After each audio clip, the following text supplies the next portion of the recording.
the matter, buddy?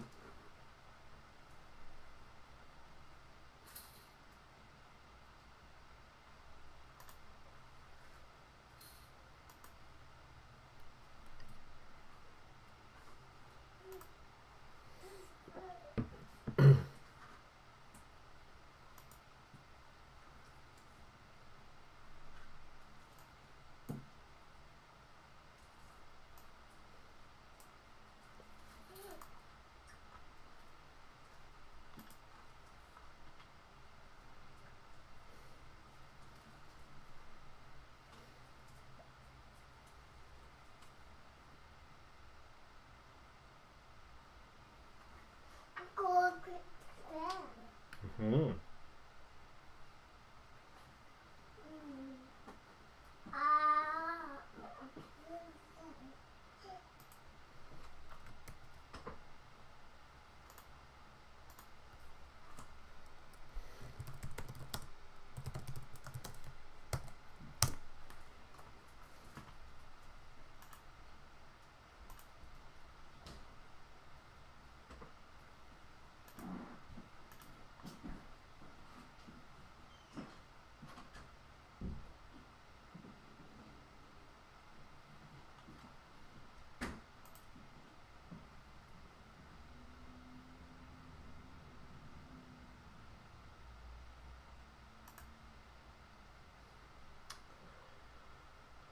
Okay, so let's see.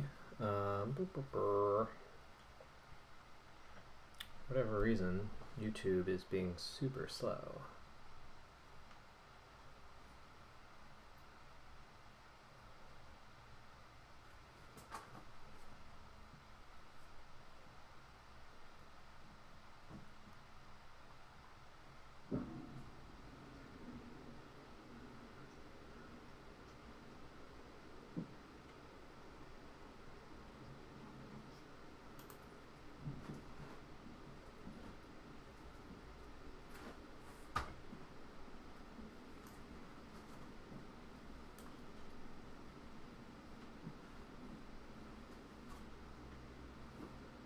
Okay, so I don't know why this is taking so long to load, but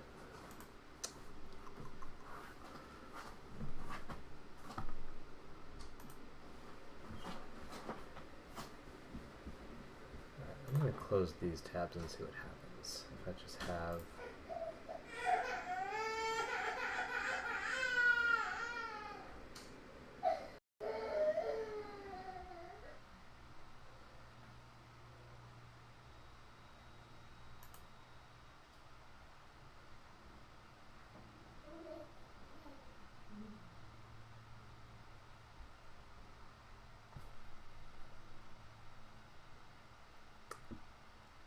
Okay. If people are watching right now, awesome. My YouTube page is not loading. Oh, there we go. Okay, cool. Now I have more bandwidth. All right. People in the chat, hello. Can you hear me? Let me know if you can hear me. But hello. Welcome to our Monday stream for, I say Monday stream like we're going to stream another day, but welcome to our stream for Games for Education. And today, okay, cool. People are saying we're all good.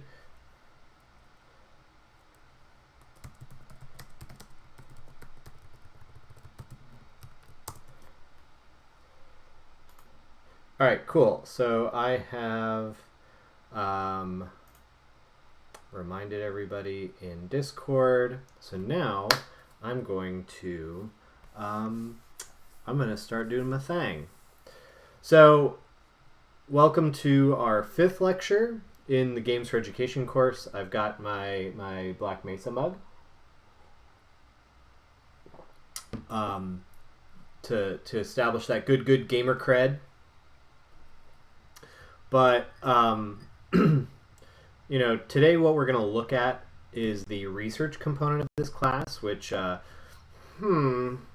like I timed it right.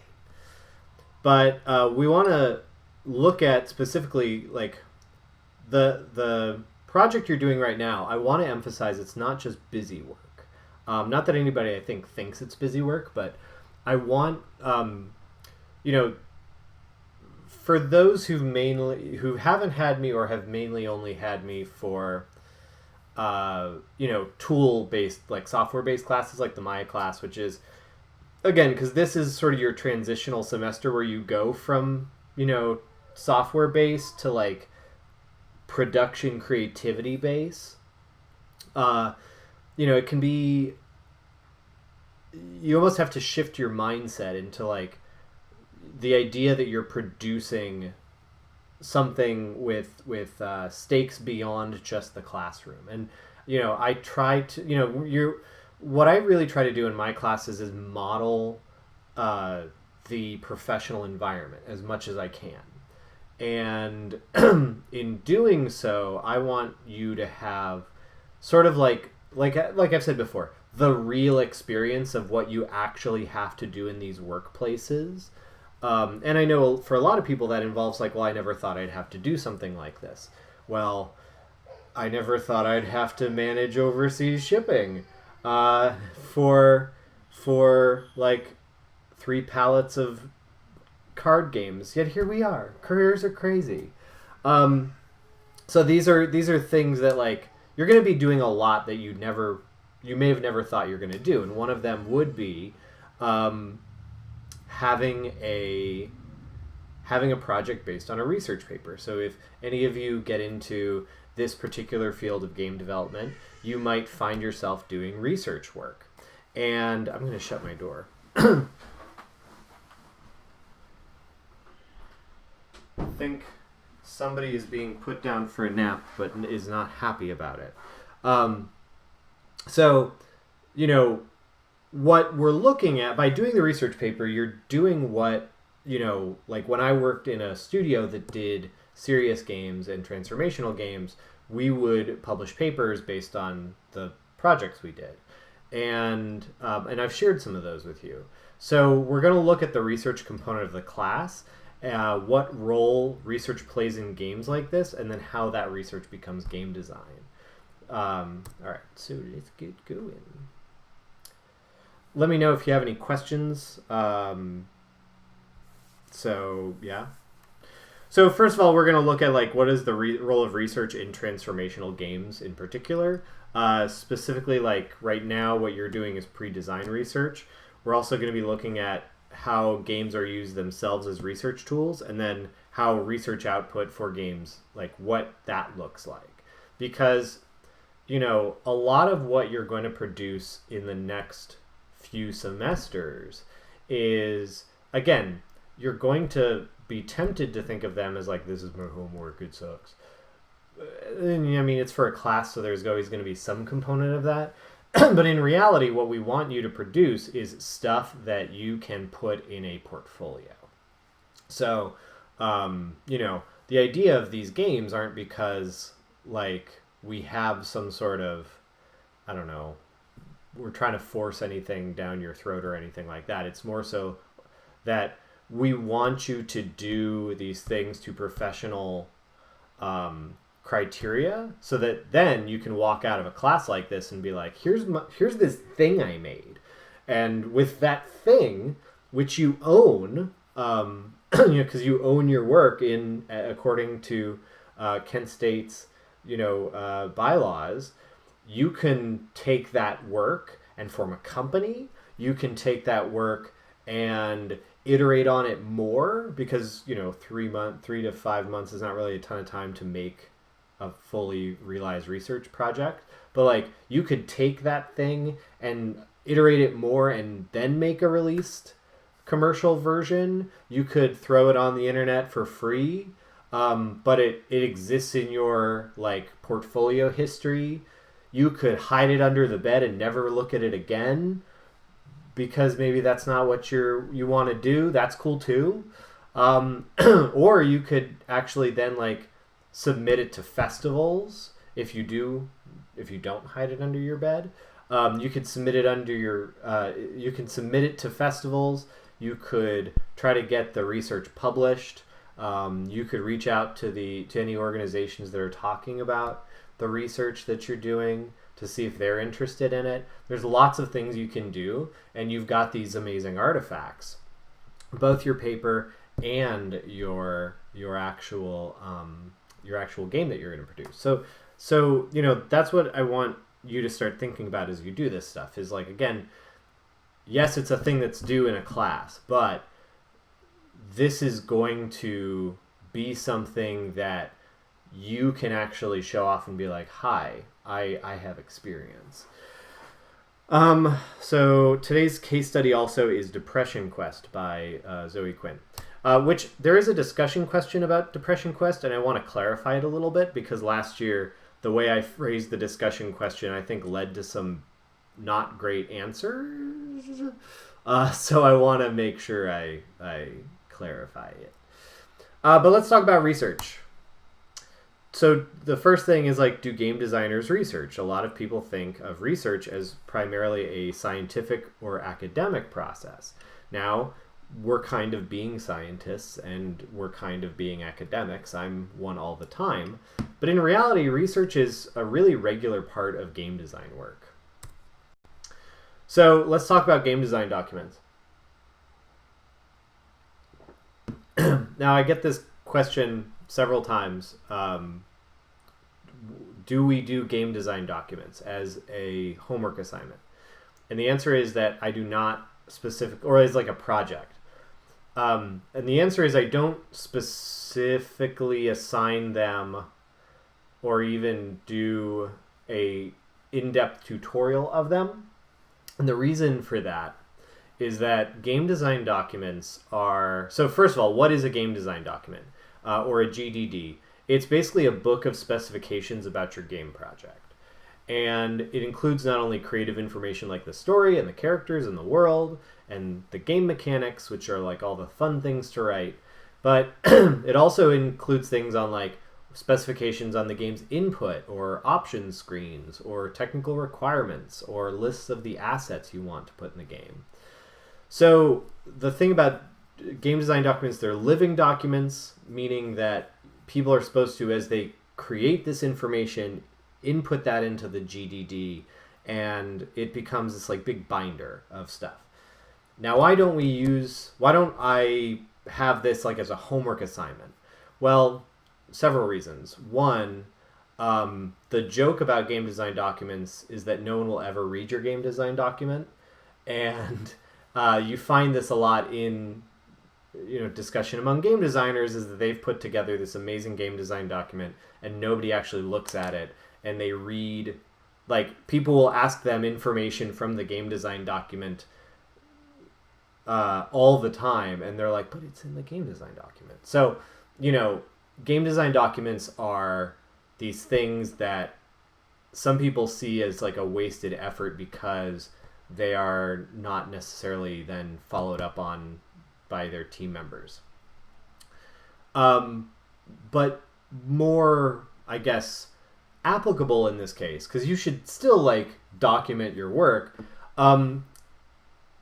Game design documents are a holdover of like bigger studios, and I think a formal GDD is really good if you've got a big project or a big team. But if you're working on a little game project, game design documents can feel very much like they are a project on their own. And I don't like that. I want to... I'm a teacher that wants to like eliminate that, because I don't think that... In case you haven't noticed, I'm trying to like reduce the amount of people that people think that anything is like in for example, like in your school context, an entire semester project. So like an animation, for those who are taking animation theory, if I give you something like the ball bouncing tutorial, there's a version of this class that makes that like a 4-week project. And then I've just communicated to you that as my students who are seeking information, like I'm the pace car, right? So I've set the pace and the expectation for you as upcoming professionals that it takes 4 weeks to labor over about ball bouncing, animation. Whereas if it's like a weekly homework, you just kind of like, you do it a little more quickly and you can accomplish it a little more quickly. But then what happens is when you're in a production environment where somebody needs it by noon, then you're not like getting total whiplash from that. So the same thing applies to games. Now in this class, it's a semester project, but if you take game prototyping, the turnaround's a little quicker. It's, we have 3 game projects, but they're very tiny. And that's the thing you learn, is that there are projects that are longer term. So, the ultimate outcome of something like animation theory is that you have an animatic that might be used for a project in another class.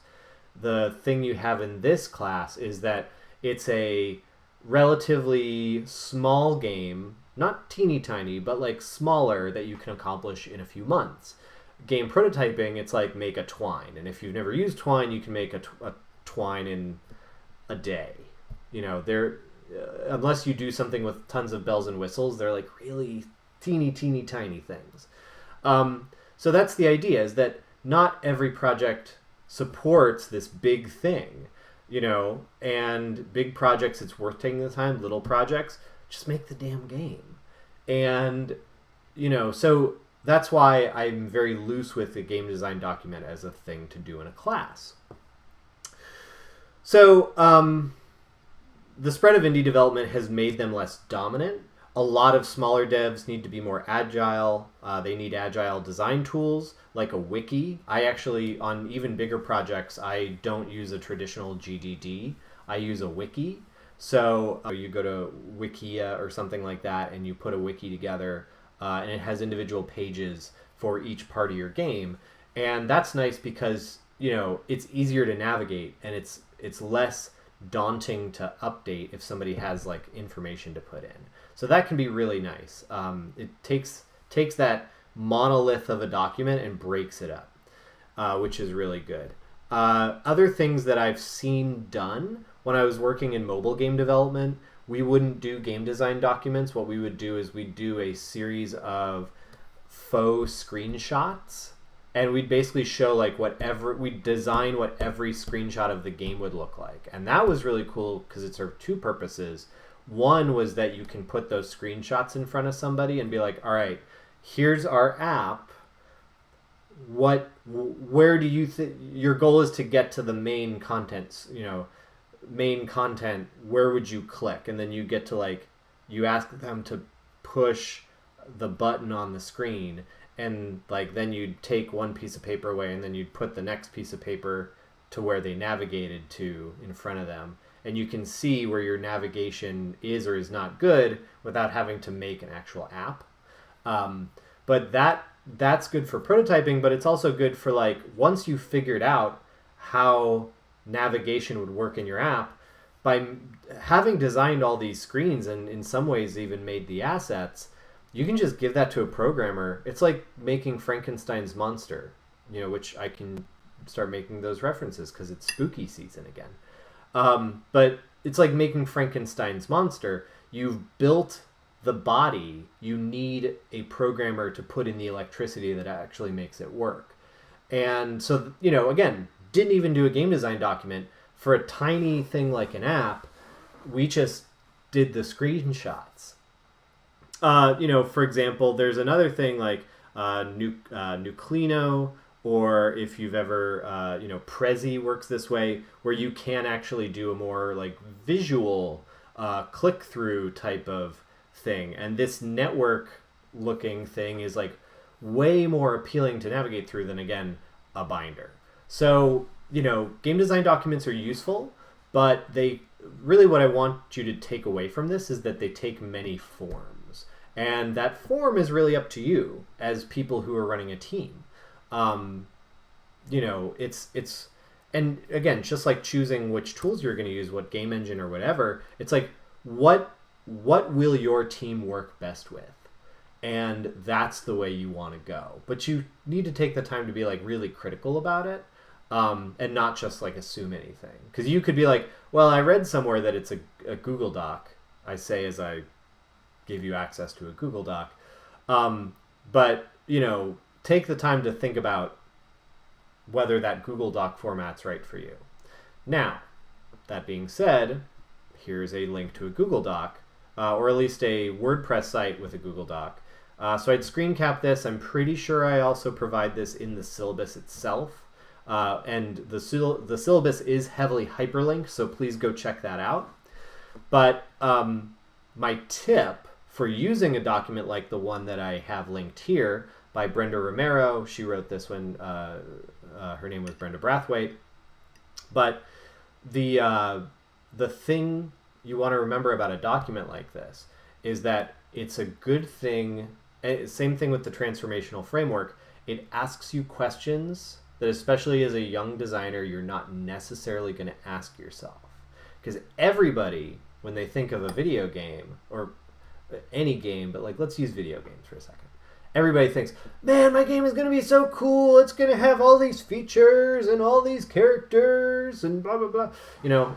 They think about that stuff. Sorry. Nobody thinks about, nobody goes in and says, oh man, you're going to be able to adjust brightness and you're going to be able to adjust contrast. So it's like, and it's going to have like 10 different screen resolution options. Nobody thinks about that. And neither should you until you are given a game design document, and then it will ask you those questions, and then you'll have to text somebody and be like, yo, what are we doing about our controller options? Have we really thought about that? So, that's what game design documents are good for. So my advice is something like this. Go look at it, look at the questions it's asking you, and then decide where you want to yourself answer those questions. Maybe you do share this Google Doc that this links to with one another, and then that's your game design documentation. Maybe you do decide that Prezi is the way you want to go, so you just kind of like take these content areas and make a Prezi out of them, or a wiki, or something like that. But do what works best for you, and don't feel beholden. They're not the game design documents aren't the they're not the portfolio piece they used to be either. That's also why I don't teach them. Is that people are like, oh cool, you made a game design document. The chat is finally catching up with my joke about the people coming up with ideas for games.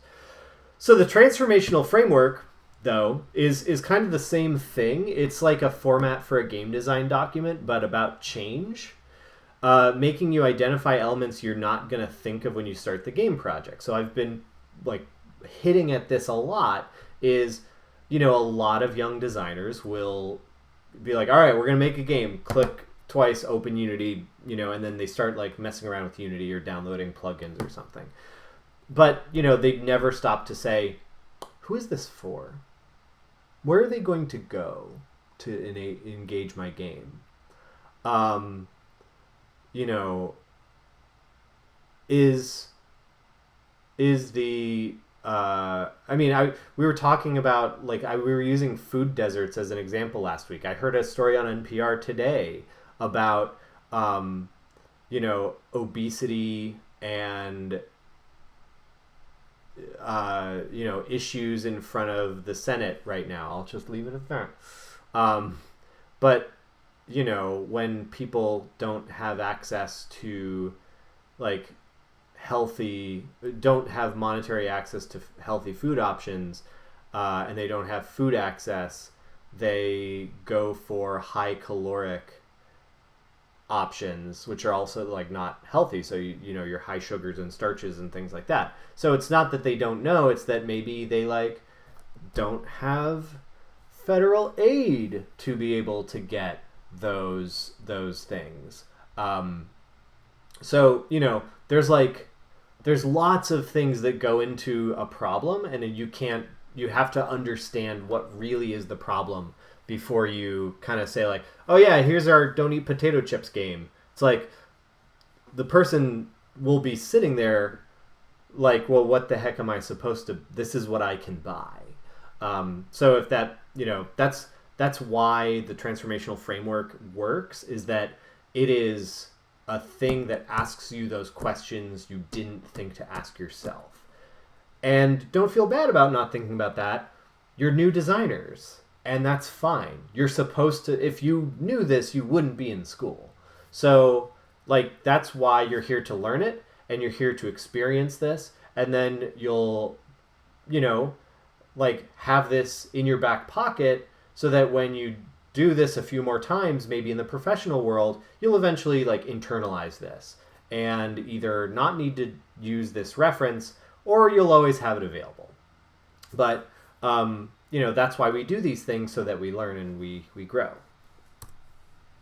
So typically when we do research for games, research is split into two broad categories. Qualitative, which is exploratory research based on literature, methods, opinions, motivations, and then quantitative research, which is about data and numbers. Please, by the way, if anybody has any questions about documentation, about transformational framework or game design documents, I'd love to hear them. Add those to the chat.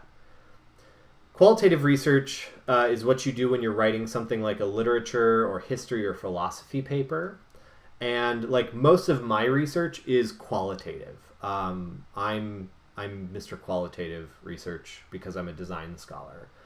But, you know, so that's, you're looking for textual proof. Usually this is presented via quotes or citations. Quantitative research is that done with studies, surveys, or any data collection method where you're trying to find numerical trends. So, you know, if you're doing a so like, you know, one of the groups is doing a thing on overfishing. You might look at, you know, I mean, I've read through some of your paper, but I've not like mastered this field. So pardon me if I'm totally gonna like botch it. But, you know, you'd look for like wildlife population data, basically.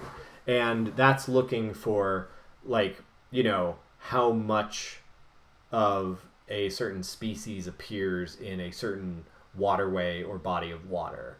And that's the kind of thing that, like, that's quantitative data. Likewise, you know, if you were to have this game be used in a research study, you would then say, like, we've shown our game to, like, N number of people, and they took a survey before where they told us, like, that, you know, 60% of respondents said that they felt this way.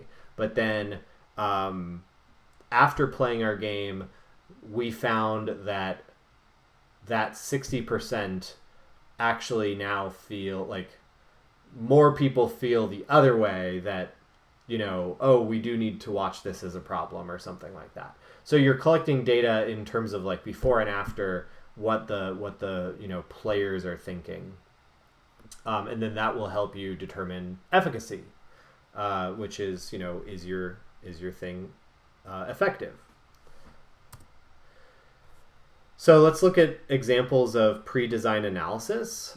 So what kind of research happens in game development? That largely depends on the phase of design or the type of game being made. So research that might happen before game development, I actually have these timed right this week, so that the box comes in before the text.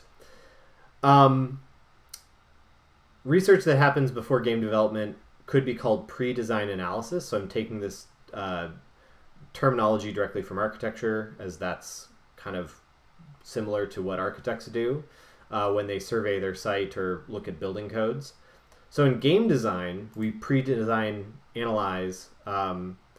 So pre-design analysis, it's a phase for information gathering, not process concept art or prototyping. So that's what you're in. You're in pre-design analysis. You're analyzing the problem. And you're giving, you know, when you make a game for a more entertainment-focused commercial game style class, you may not necessarily do this phase, or you may even not do it for as long. It's where you would do something like this if you were making like a commercial game is if your game is based on a property maybe you research the property by going to like its fan wiki or looking at any, documentation that, the license holder has. If you are working on an idea of your own creation, this is where you might start to do like more story pitch. And if that sounds very similar to animation, it is. But you're kind of looking at like high level story pitch ideas where maybe it's like, well, we want to make this game where you are a ball shaped character and you tilt a mobile device and that like lets you move around and then you can like flip it and your character will jump and it's a platformer. But you can do like tricks on a half pipe or something like that. That's the kind of thing that you start to do those pre-design things, but that phase in a game like that where it's your own idea might be very short. It's more like brainstorming and then you kind of sit down and just like make the thing because you want to get to prototyping very quickly in that type of environment. So here you're doing a little bit longer because you need to understand as many of the facets of the development as possible. Because again, if you're going to, you don't want to make a game that combats the illiteracy and focus on the wrong issue of illiteracy, like the wrong reason that somebody may be illiterate. Maybe there's like, maybe it's not that they have not had access to training materials. Maybe it's that like there is a social stigma on education in their community or something like that. So it's for information gathering. You're not doing like concept art and stuff like that. Even though that might be the fun part, you gotta like understand what you're gonna even concept art. So in game development, you might do platform analysis. So, one thing you would do in a commercial project, even in all projects, is like understand, can my game even work on the thing that I'm putting it on?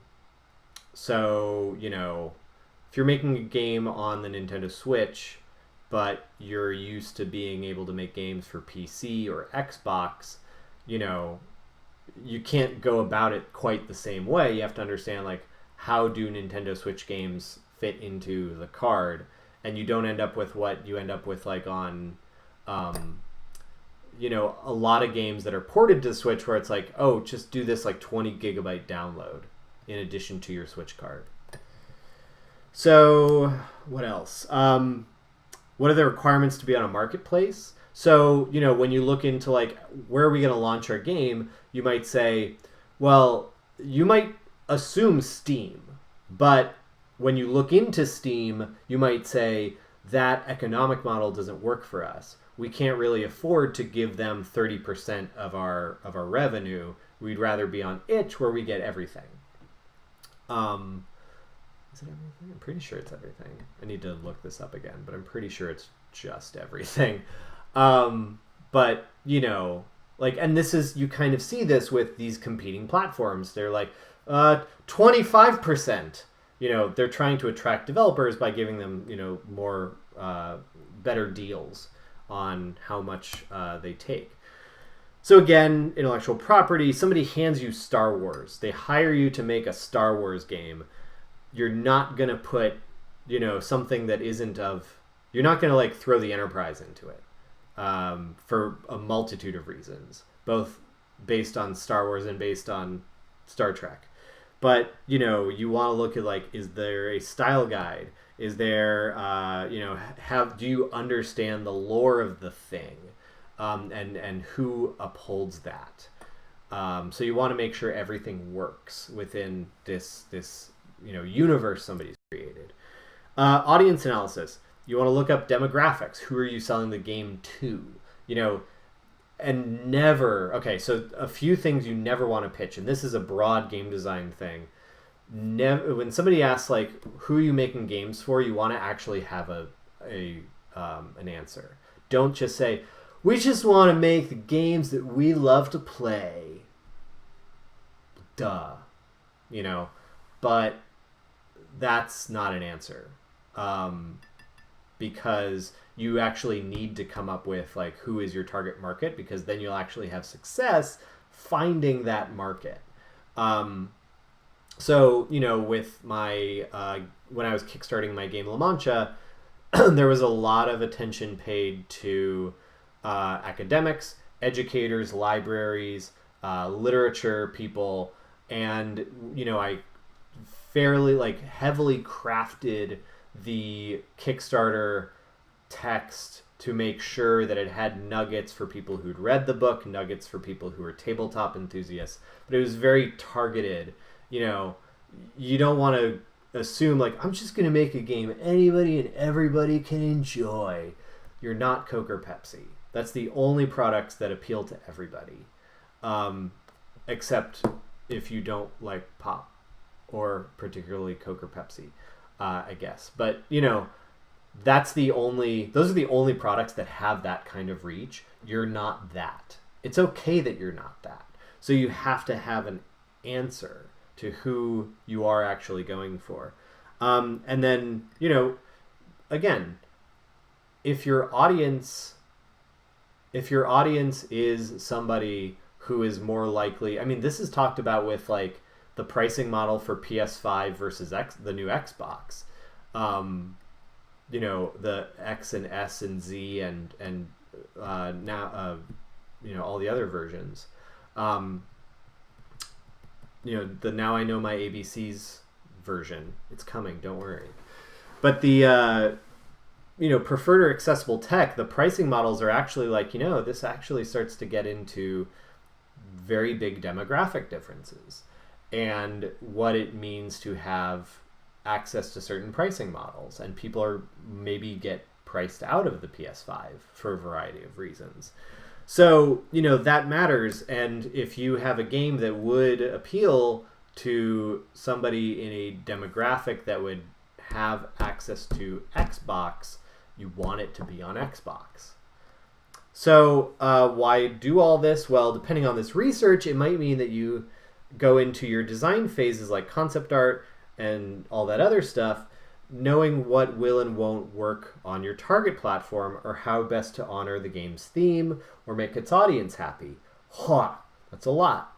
But in the case of game design, so let's look at the game version of E.T. the Extraterrestrial for the Atari 2600. So designer Howard Scott Warshaw here's an example of how this can go wrong. Howard Scott Warshaw was given 5 months to make an entire game, which, you might be thinking, oh, it's an Atari game, it's small. Well, it is, but, these games still, were made by one person, one or two people usually. They were still given, a year to make them. And very often, so that's one person doing the art, doing the design, doing the development, killing all the bugs, adding music, all that other stuff. And, you want to have enough time to make sure your game works and is good, and that it's something that can even be accomplished on the platform. So Warshaw also created Yar's Revenge, and it took him maybe about a year to make Yar's Revenge. If you've never played that, all you really need to know is that it's one of the best games on the Atari, and it was actually supposed to be a port of a popular arcade game. And they quickly determined that straight porting the arcade game onto the 2600, which was at that time maybe a 6 or 7 year old piece of hardware, would be impossible. But what they did do was work with the parameters of the tech, come up with a game design that worked for it, and ended up with one of the best games on the platform. That's not how E.T. happened. They were given 5 months to knock out a game based on the biggest movie of the year, and it ended up being a huge flop. And that's for a lot of reasons that the game is not that great. Some people it's gotten this reputation as the worst game ever and the game that killed the game industry. Neither of which are actually true. You can see a lot of really good ideas in E.T. that are just pulled off badly because he had no time.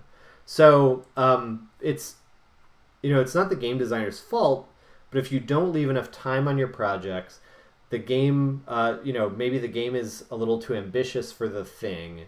The game design suffers, and in the case of transformational games, so there's pictures of the infamous copies of ET that were in the land from Gordo, New Mexico, but along with a bunch of other Atari hardware. In the case of transformational games, if you don't take these steps and are not careful and don't do your pre-design well, or you make a bunch of bad assumptions, not only are you going to end up with your game in a landfill, but you'll also maybe fail to address like the societal problem you're trying to address. So, there's a commercial example of bad pre-design understanding. So sometimes research is done during game development process itself, or the game is being developed as a tool for researchers. Again, by the way, let me know what your thoughts are about all this. Let me know if you have any questions about all this, of why you do pre-design. I want to hear from you. I'm going to keep going to avoid dead air, but have at the chat. That oddly rhymed. So research is done sometimes during the game development itself, or the game is developed as a tool for researchers. So you see this a lot in this area where funding is used to hire game developers to make a research game that is not actually a commercial game, that it may not even ever go in front of like a typical consumer. It might actually be a tool that the researchers will take to then work with their audience or the people that they are researching. So for example, when I was working at one university, our studio was hired to do a game for see how games could be used to prevent people on parole going back to jail, and see if the game could be used as like a management tool for people to work with parole officers. So that's what we made. We made a game that would not be like a general consumer game. It would be given to parole officers to like work with their parolees, and then those researchers produced research with that tool. So we ended up actually making 2 games for them that addressed it in like very different ways. So this is definitely part of transformational games, but some things that I've already talked about that. So other ones I've worked on are whether games are effective teaching tools, whether they're effective assessments, or whether they can be used to incentivize good behaviors like building a resume and avoiding dangerous substances. So that's the parole game. I also did one that was avoiding underage drinking. So that's the kind of thing like I've seen in games, but again, those are examples where the game was made, and then the researching organization would take those games and then collect data by showing the games to the people that they were trying to help. So how's a game like that play tested? So the first thing is you're gonna get client or researcher feedback, because the efficacy of the game doesn't necessarily matter. Let me choose this phrasing very carefully. The researcher's goal is not that the game is fun. And sometimes this is remember last week we talked about the, your relationship with the client or with the researcher or with whoever is, the subject matter expert. Their goal is not that your game is fun. Their goal is that the game embodies what they're trying to do with research. And sometimes that's helpful, and sometimes that's not helpful for your game design. I will say this very plainly. People will assume that because it's a game, it will be fun. That is a bad assumption. but that's not their fault. They're coming at this from outside the game, so they have their expertise, you have your expertise. It's your job to find a way to find that fun, so that you don't want the thing to be ineffective because the game sucked. And that's a thing that I've run into a lot in this area, is that I've actually worked with research groups where somebody who maybe has been given the steering wheel who shouldn't have the steering wheel is just like, yeah, it's a game. That means it's fun, and it's terrible. But they don't know what fun is. They don't know why games are good and why people like games. Maybe they just, got into this field because they saw that it was a hot area. And so they, kind of said, like, I'm a game designer. And somebody gave them, again, the keys to the car. And then you have actual game designers working with them, kind of like, what did they say? What did they say we're going to make? No, that's a website. And it's, if you get what I'm saying, sometimes they'll be like, oh, this isn't effective. And it's like, yeah, because you're like, games aren't effective. It's like, no, it's because this game is bad. So, you want to be careful with that. It is your job. If you are, sometimes you're not always going to be in the position to speak up, but if you're in the position to speak up, you want to find a way. You're not going to change anybody's mindset, but it is your job to find a way to make these things as fun as they can be within the research parameters. Because, again, you don't want that to not work and then be like, oh, games aren't effective for this kind of research, when they could be. So how do you play test? Well, first you have maybe the client and the researcher give feedback, because if something in the game is super hyper connected to, again, some very specific situation or very specific research branch, you can't show it to your mom and be like, hey mom, did this incentivize you to make a resume? Maybe it does, maybe it doesn't, I don't know. So, you're not necessarily going to have access to your audience in that case, is what I'm getting at. So the researcher will probably be your best bet. You could get small sample audiences, but in that case, you really want to have them be, it can't just be, if I were to, in non-pandemic times, what I would do to test a game at Kent State University is take my video game, go to the dining hall, and be like, I made a video game, people. Come check it out. And then I would, have them maybe do a questionnaire to help them, like, guide the playtesters toward questions that I have, rather than just, like, kind of letting them go freestyle their feedback, because then they'll be like, your game needs to have Naruto in it, and be like, I can't do that because of intellectual property law.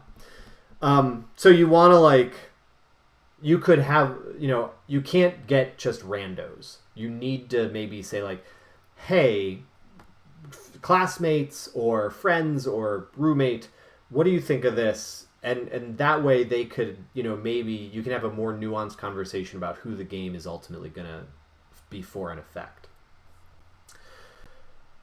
Please tell me somebody has questions about this part of it, because it is, very wishy-washy. It is very, there's a lot of caveats and nuance to this. So what happens to all of this research that you do, whether it be pre-design research like you're doing now, or whether it be, research that is made with the game, like the game outputs the research. So in commercial games, research is reflected in how a team executes the game project itself. That is, your research materials would then be like concept art, or no, the materials that come out of the research for a commercial game is concept art, design documentation, the implementation of the game itself, the marketing. So again, all that good audience data, you've used it to make marketing, so on. Some game developers even publish postmortems, like this nice graphic of a GDC talk, Classic Games Postmortem of Lemmings. which are talks or articles looking back at what went right and what went wrong. They're super useful. Go find game design postmortems. There's a bunch of them on Gamma Sutra. These help other developers make their games better by building on your knowledge. So that's why you should go read them. But in transformational games, how much of this matters when my future career plan is to make a game myself and release it under my own name? Well, so that's a really excellent question. So the reason it matters is that, for example, if you're going to look at your if you're looking at doing your own game, then likely what you're going to do is understanding the documentation and the pre-design process is useful for understanding, again, like how to develop your development or how to document your game design ideas. If you are, for example, going to work with collaborators, good documentation is going to be the thing that helps you tell your collaborators what your thinking is. And, for example, like with the current game project I have, we have everything on a wiki. And, we've had times where somebody new has come in and maybe we've lapsed on, putting stuff in the wiki and we get 800 questions. And that time spent answering the 800 questions is time that you could be, making frames of animation or programming or things like that. So, good documentation, understanding why and how with good documentation is something that it will make your development process smoother. Now, the other thing I would say is that, never assume that your career plan is going to be one-to-one with your, like what you envision it to be. So, some of this stuff is going to be like, okay, so the goal is to make a game yourself and release it yourself, right? Who's the game for? Where are you going to release it on? How are you going to market it? How are you going to get the outreach for it? You want to know these things so that you can start to build. It's one thing to make a game. It's another thing. It's a very different other thing to release and sell a game to people. Because there's lots of great games out there that nobody knows about. And the reason for that is that the person either doesn't have the budget for marketing, or they didn't do marketing, or they don't, maybe even value marketing and didn't do those extra steps to try to get it in front of the right people. So, even if your goal is not to be a transformational game developer, a lot of the skills of transformational game development are really just skills of, seeing the big picture of your game and understanding where a game goes and what happens to it when you put it in the world. Just applied in a very literal, on the nose way, if that makes sense. This is the easy version of all these soft skills that you have to develop to be a commercial game developer. These things just happen in a very big, loud way because, it's research. Thank you for that question. That was a really good one. And then the other thing I would say is okay, if you're going to make a game yourself, how are you going to fund that game? How is your game company going to make money? Because, Kickstarter is a thing, but again, you run into how are people going to see your Kickstarter? How are you going to market it? A lot of the people I know who are successfully running their own indie game studios do some, and big studios, Way Forward does this, that makes the Shantae, that made the DuckTales remaster, they make a bunch of other games too. They do transformational game contract work. And I know because I have a friend who got a job there, but got a job in their contracting part, not in the Shantae part. And that is consistent money because there's lots of places that need this kind of game development. It's not necessarily that, the idea that you're going to make a game and you're going to be successful and sustain yourself, and I don't say this to be like negative. I just say this as like a dose of truth here. Coming up with your own idea and putting it out there and having it be successful either happens when the market is small enough for that to be allowable. Like, you know, if you watched Indie Game the movie, if you watch Indie Game the movie, it doesn't look like that anymore, where it's like, oh, if I only get my Xbox game, then I can start shopping in Whole Foods instead of the local supermarket chain, right? That doesn't really exist anymore. And, you know, a successful indie game is really a product of like, you kind of have to win the lottery. So if you're, you know, understanding this branch of game making is good, because then you understand, again, you understand the outreach of a game. You understand how, well, you understand the pre-design of the game for this lecture. You understand how to, you know, present that stuff to other people. And then you understand, again, how the outreach happens, how the marketing happens, how, you know, where your game goes beyond just you making it. And then, again, in a bigger sense for this class, people I know, they actually pay their bills and fund the creative work they want to do with serious games. I actually, former students of mine who have their own studio, they have essentially two businesses. I need to check in with them, but like one of their big money makers was that they made a training VR simulation for firefighters, and that was like their main product. But then, you know, that allowed them to then make, you know, commercial games that they wanted to make that were like fun indie games. So, you know, this is all part of like kind of, this is the hustle. Like, it may seem like the lame part of the hustle, but like it's the hustle. So, you know, you want to know this even if your plan is to not get into this area. Or you can get a master's degree and become a game design professor. That's the other way you can fund indie game development. So in transformational games, designers and researchers, also thank you for the question, by the way. That was excellent, and that was like real talk question. Thank you for real talk question. I love it. No, I mean that, and I actually mean I love it because I really like doing the real talk about like, what does this look like to do this as a job. So researchers also publish their findings from game tests as conference presentations, papers and journal articles. And, you know, these occur at game-centric events or within the field whose domain concepts you're working with. So, like, you know, the recidivism game that I mentioned, that was, like, that gets published by the people who are the researchers that hired us, right? Like,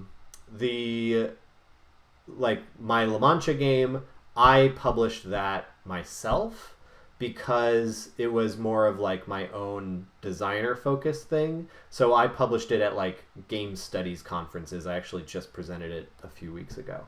So, you know, even if your goal is to not get into game academia necessarily, it's still useful to think of these types of research paper as like output and as activity, professional activity. Because, you know, part of the reason I have you do a paper, and again, this may not be your career focus, but, you know, ask yourself this. How are you going to get recognized in this? And whether this be like animation or games or whatever, how are you going to get recognized? Because I know some people are like, well, I just want to get a job out of college. And that's great.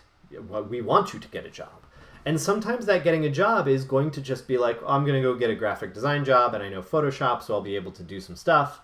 Awesome. Some of you may want to, again, make your own game and release it yourself with your own LLC. That would be awesome.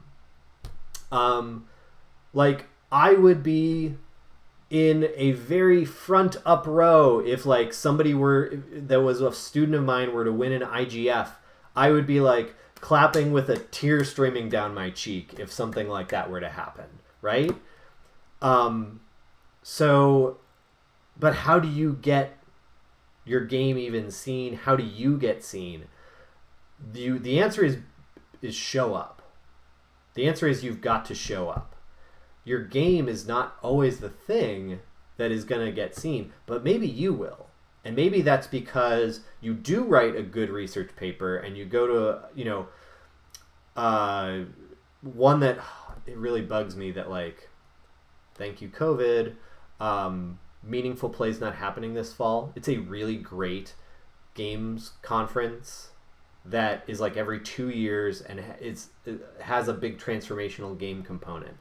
And last spring I pushed a bunch of the students from my fall class, Games for Education, to submit their games, and then they postponed it because of COVID to 2021. But now this means this could apply to you as well. Like, this may not be the type of game development you want to do, but think about it this way. If you had a good paper and you have a good game, maybe... Cloud's coming in. Oh, I have my light unplugged. Let me go turn my light on. Think about it this way. If you have a paper in that, or a game there, if you have a paper or a game there, that may not be the type of game you want to make long term, but, I'm just going to call people out that I like that were there last time. Jared Huntley from Cleveland Game Developers was up there with us. So he'd see it and he'd be like, hey, there's these people with this cool game. And then maybe you get to like meet and greet people like him, or Mars Ashton from IGDA Detroit, or Ian Schreiber from RIT, who's a noteworthy member of the game industry, who is actually like a big member of the game industry, who is also an academic and goes to Meaningful Play.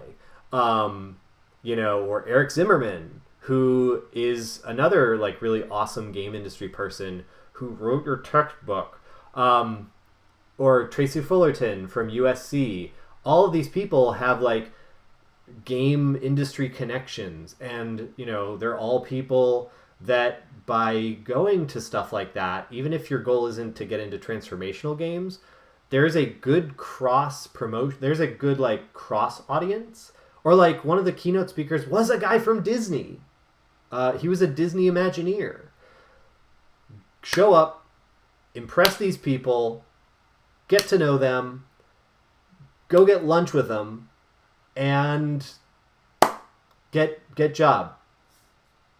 Like, this is building a network. This is making connections, and it has a lot of stops.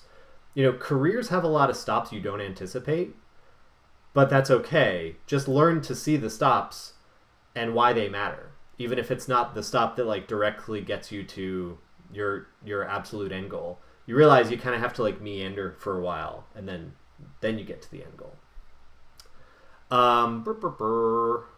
Let me get back on track because I gotta finish.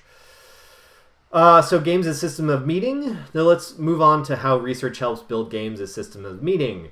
So this is kind of game studies-ish. But a few lectures ago, we discussed procedural rhetoric, where the rules of a game become the medium through which you express an idea. So I'm going to do a really short post-mortem of one of my own games, Laziski's Revenge, which is an action game based on the work of early 20th century Russian artist L. Laziski. So to show you how research on an existing artistic material gets folded into an overall game production. I don't know if you'd call the game fully transformational.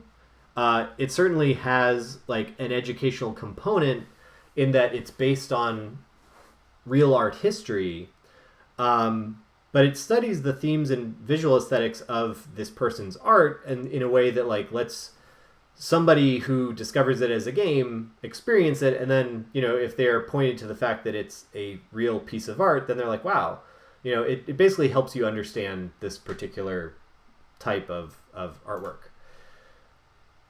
So in terms of how I chose the work, I saw this cool poster I thought was neat while teaching a graphic design class. So basically it's like this propaganda poster from the Bolshevik Revolution that, and please nobody take any like political ideas like, oh, what? It's what? like I looked at it and was like, that's a really visually compelling thing.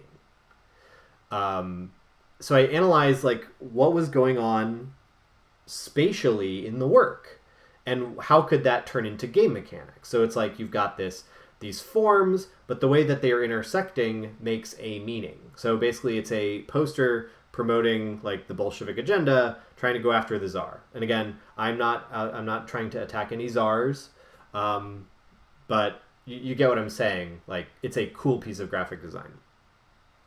So it's like, man, that's really neat. Like, that could be a video game.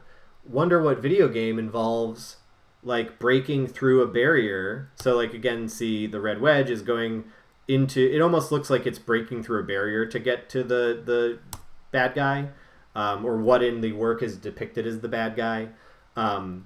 You know, is there a video game that's like that? Wait, Yar's Revenge is like that. Yar's Revenge, second time today. So, you know, I was like, man, what if I made Yar's Revenge, but with Russian constructivist art?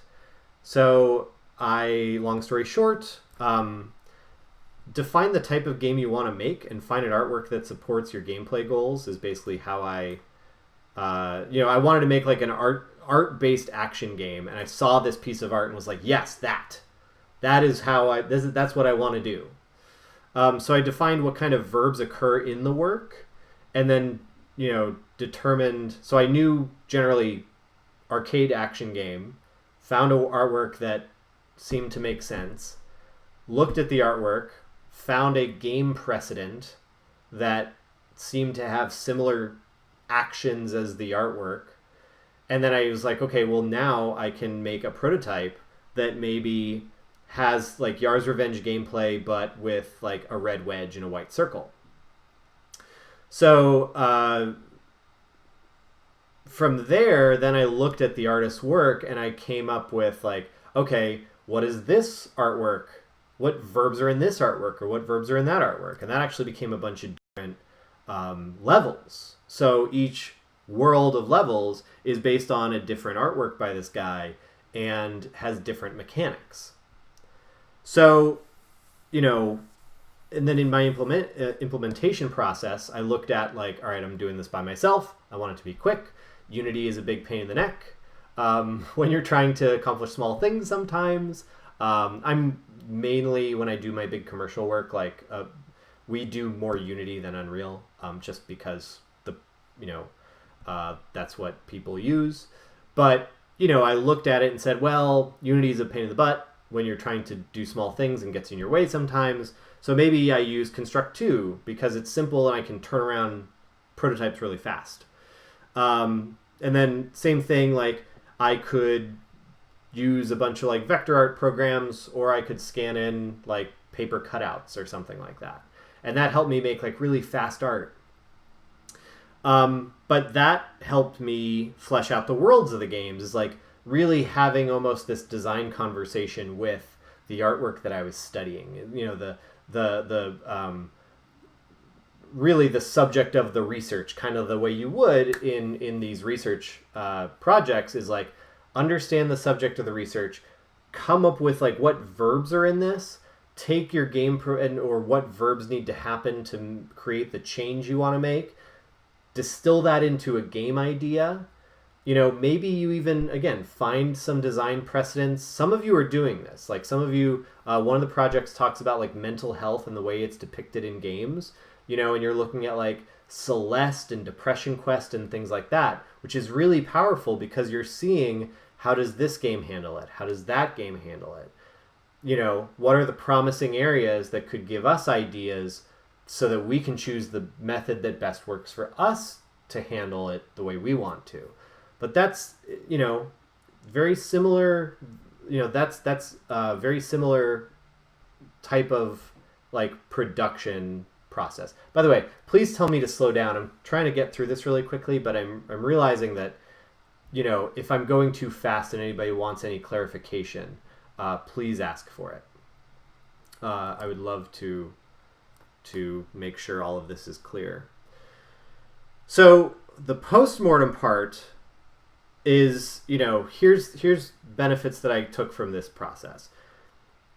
Good thing, having a game scope in mind when choosing, so if you want to have a game scope when you are choosing your game idea, basically. I wanted something like really quick, small scale. I wanted to make it in a month. I actually made it in 3 months. So, always like, what do they say? The time frame you estimate, double it and then add half. That's kind of what happened to me.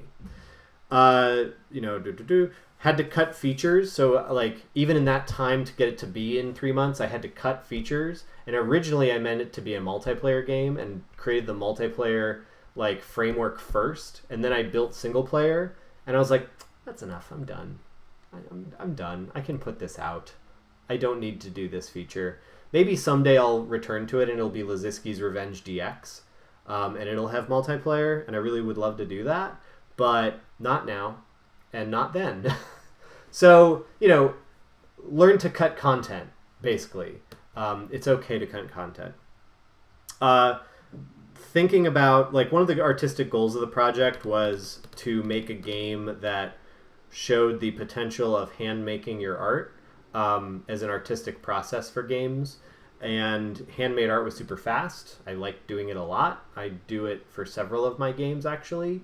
So handmade art was cool. Cool to work on something that had an audience. So this game has had the weirdest little life. So it's been 5 years since I made it. Wow. It's been 5 years since I published it. It has appeared in several museums. It once missed getting to be displayed next to the original poster by 2 weeks only. And it, like, I Google it every once in a while just to see if any, like, I found it, a art history teacher doing an online lecture thing included it in her class, in like her YouTube video. And so like it's had the weirdest little life. People have found it a bunch. It's been, let's played and stuff like that.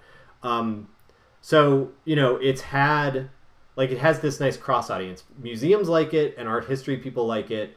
Gamers think it's cool because it's a cool video game. And they're like, this is weird. It's made of shapes. But it's gotten some good appreciation for it. And it's got good reviews.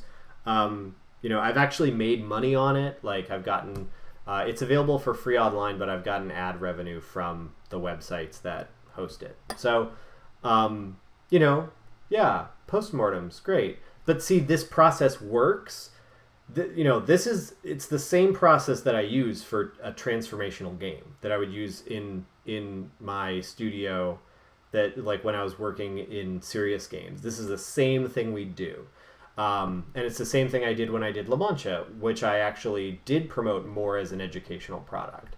So same process applied to more of a commercial game, but in having this, like, me refining my ideas through research really helped me make a better game that then both pleased game players, but also pleased like people who are in the know about the thing that the game is about. So again, I've talked about this. Design ideas don't come from the thin air. Like, there is Athena emerging fully formed from Zeus's head. We don't do that. We build ideas. We research ideas. And then real quick, because I know like we're past time, but we also got a little bit of a late start. Why is research such a great tool for game designers? Because it helps you find ideas and inspirations for your own work. I've discussed game design theories that inform transformational games. Here are some tips for research in game design that ties them all together. So looking at Laziski's Revenge, I had an artistic goal, to make a game based on an artwork I admired that turned into research into the artist, the themes of the art, the aesthetic, and so forth. I analyzed the artwork to see what game mechanics I could envision and allowed game precedents to inform other aspects of my design. Finally, let's see, core ideas, domain concepts, yeah. Finally, lots of prototyping and playtesting helped me tune the experience so that it was fun, and so the meaning came through. Having a strong set of goals, carefully choosing design precedents and mechanics based on analysis of the original work, and thoughtful playtesting helped me create something that's been acknowledged by critics familiar with this era in art. So game ideas don't come from thin air. Have a strong high-level mission and vision for what you want for your players. That's, again, important. It's about the player experience.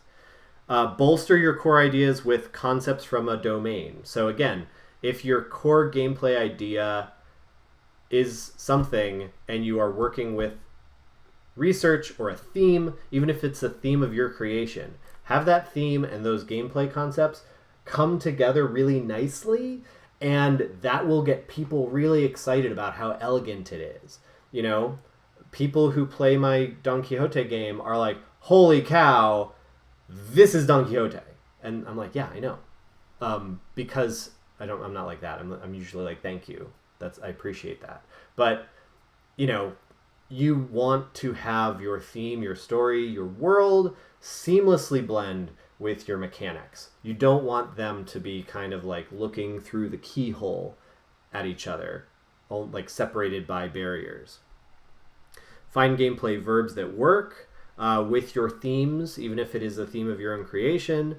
Builds, basically this is all meaningful play. This is how powerful meaningful play can be.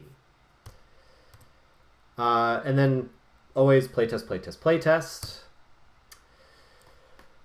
So we're going to talk, this week you're going to play Depression Quest. So I will say this is a text adventure game built in the Twine engine. So basically Depression Quest is what you'd call today an empathy game, which is a game that puts you in the shoes of a person who is suffering from depression, and then they have to navigate like social and real world, real life situations. So, the big mechanic for this game is that, and the way that, again, it takes the themes of having depression and embodies them in gameplay verbs is that, in a choose your own adventure format, is that you have choices of healthy things to do and unhealthy things to do to deal with every scenario. And based on your choices, healthy options, healthy behaviors are inaccessible. So basically they like break the hyperlinks to those parts of the twine. And again, that's a really good mechanic for, understanding what it's like to be depressed. It's not that somebody with depression doesn't know what is the healthy option. It's that they can't bring themselves sometimes to undertake that healthy option. So that's the gameplay verb that embodies that. And it puts you in that person's shoes. So it's a really awesome game in that way. And again, it does it through code. It's built in Twine. Here's pictures of Twine happening. That's what a big Twine project can look like. Twine it's a really great game engine for making, especially if you want to do story-based games. It's super simple. The most difficult thing that you'd have to do in Twine itself is like some simple HTML code, and it's super well documented. So, if you're doing story-based games, I played Depression Quest when I was younger. It's incredibly evocative. Yeah, it's really good. So, again, next week, research papers due. I'm looking through drafts right now. They're looking good pretty so far, and I will give feedback. The other thing, so the discussion question, I did say I wanted to clarify this. So find a game about a real-world topic or real-life event, research this game's development, and find out how the developers learned about the topic so they could create the game. Is it based on first-hand experience? Is it something they read about? Basically, it's like look into the game and see how the person arrived at their decision. And like I'll say this, don't post something that, so this actually wasn't the question that I thought it was. Maybe that's a little further down the line. But I will say this, don't do the thing where you post as your response to this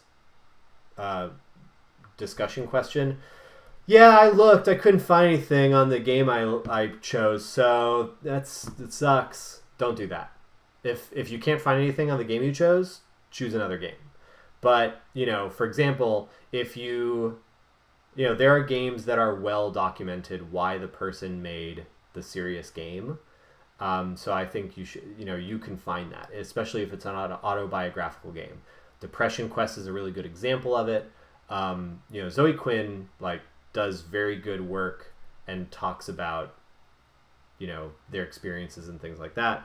If you were to do Oregon Trail, you can find the GDC talk. It's in your syllabus actually, where he talks about why he made an Oregon Trail game. Spoiler alert, it's because he was a teacher teaching it in the 60s and 60s and 70s and wanted to make a game for the students to play to feel kinesthetically the material. So you can find that, especially if it's an empathy or more autobiographical game. Dysphoria, Anna Anthropy's games are really good for this. Dysphoria, especially if it's still available. The Flash ban on the internet might have eaten it, but so yeah, but don't just kind of choose a game and then give up. Find something, because I think you'll be really interested to see how people choose their games and then how that passion about a topic goes into developing it to a final product. Any questions? Need water for my voice.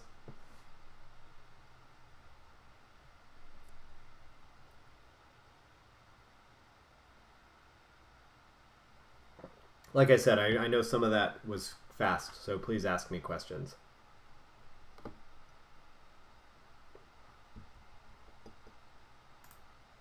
All right, well, all